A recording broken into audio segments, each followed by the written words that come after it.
नमस्कार। पिछले भाग में हमने सुना कि संवाद गौरवी को गिरने से बचा लेता है। आइए आगे की कहानी शुरू करते हैं। गौरवी इस समय संवाद की बाहों में थी, जिसने उसे गिरने से बचाने के लिए पकड़ लिया था। तभी उसकी नज़र गौरवी के चेहरे पर जाती है, जिसके गिरने और हल्के से चोट लगने की वजह से अपनी आंखों को बंद कर रखा था। उसके लंबे बाल जो उसने जोड़े में बांध रखे थे वो एक झटके के साथ खुलकर उसके चेहरे पर बिखर जाते हैं, जिससे उसका आधा चेहरा ढक रहा था। ये देखकर संवाद के हाथ खुद ब खुद उसके बाल को उसके चेहरे से साइड करने के लिए उठ जाते हैं। जैसे ही वो उसके बाल को उसके कान के पीछे करता है कि तभी गौरवी अपनी आंखें खोल देती है, लेकिन सामने अपने में खोए हुए संवाद को देखकर वो भी उसकी आंखों में झांकने लगती है। वहीं संवाद जब गौरवी को अपनी तरफ ऐसे देखते हुए देखता है तो वो गौरवी की तरफ झुकने लगता है। वहीं गौरवी भी उसकी आंखों में देखती हुई खोई हुई थी कि तभी संवाद उसकी तरफ झुकते हुए उसके होठों पर अपने होठ रख देता है और उसके होठों को सक करने लगता है। लेकिन उसके ऐसा करते ही गौरवी, जो अब एक एक सम्मोहन में बंधी हुई थी, वो एकाएक सम्मोहन से बाहर आती है और अपनी सारी ताकत लगाकर एक झटके के साथ उसे धक्का देती है और कहती है, ये क्या बदतमीजी है मिस्टर अग्निहोत्री।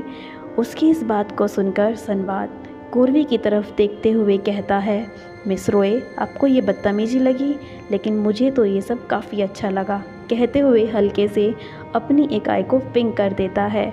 उसको एक ऐसे करते देखकर गौरवी के गुस्से की कोई सीमा नहीं होती और वो आगे बढ़कर एक झन्नाटदार थप्पड़ उसके गाल पर जड़ देती है।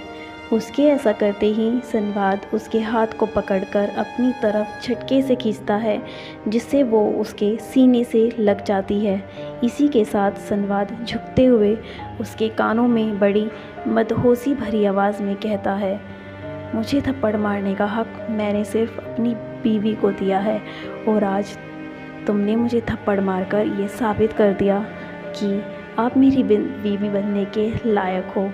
तो अब तैयार हो जाइए मिसेस संवाद अग्निहोत्री बनने के लिए। ज़्यादा टाइम नहीं लगेगा आपको अपना बनाने में। इतना कहते हुए वो हल्के से अपने दांतों को उसके ईयर बॉल पर गड़ा देता है, जिससे गौरवी की ना चाहते हुए भी सिसकी निकल जाती है। इसी के साथ वो उससे अलग होता है और वहाँ से बाहर निकलते हुए कहता है, जल्दी ही आपसे मुलाकात होगी श्रीमती जी। वहीं उसे ऐसे जाता देखकर गौरवी को समझ ही नहीं आता कि वो अब क्या करे।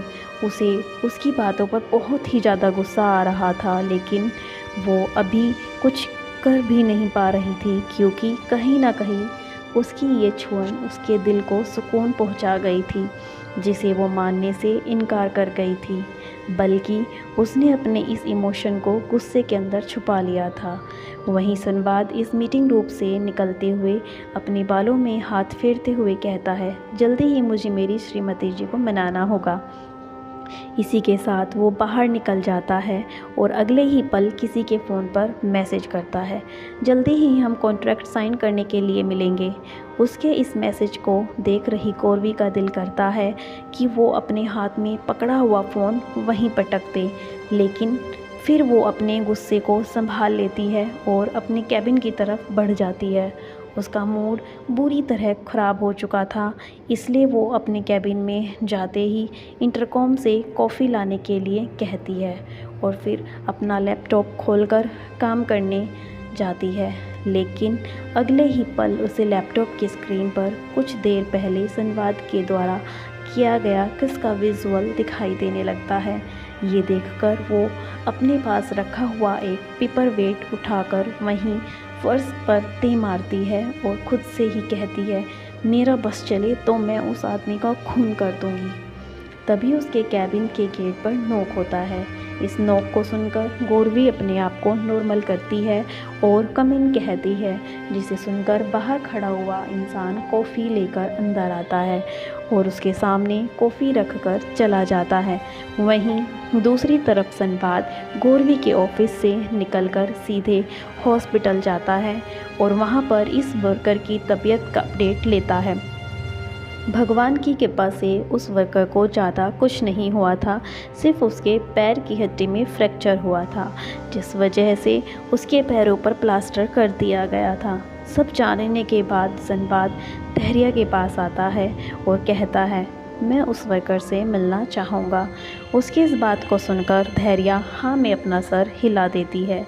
इसी के साथ दोनों अंदर रूम में चले जाते हैं, जहां संवाद उस वर्कर से उसके हाल चाल पूछता है और उसे आराम से ऑफिस आने की हिदायत देते हुए कहता है, जब तक आप पूरी तरह से ठीक नहीं हो जाते तब तक आप आराम कीजिए, आपको ऑफिस आने की ज़रूरत नहीं है, आपकी पेमेंट आपको समय से मिल जाएगी। उसकी इस बात को सुनकर वो वर्कर अपना हाथ जोड़ने लगता है, तो संवाद उनके हाथ को पकड़ते हुए कहता है, ये क्या कर रहे हैं आप इससे तो मुझे पाप ही चढ़ेगा। उसकी इस बात को सुनकर वो वर्कर बस हल्का सा मुस्कुराते हुए उसके लिए ढेरों दुआएं मांगता है। शाम के समय गौरवी अपने पापा अर्जुन जी को फ़ोन करते हुए कहती है, पापा मैं अपने फ्लैट पर जा रही हूँ, कुछ दिनों तक वहीं रहूँगी। उसकी इस बात को सुनकर सामने से अर्जुन जी कहते हैं, ठीक है, लेकिन वहाँ रहने का मतलब ज़्यादा काम करना नहीं है। उसकी इस बात को सुनकर गौरवी हाँ कहते हुए फ़ोन कट कर देती है और अपनी चेयर से बैक लगाकर बैठ जाती है। तो आगे की कहानी सुनने के लिए हमारे साथ बने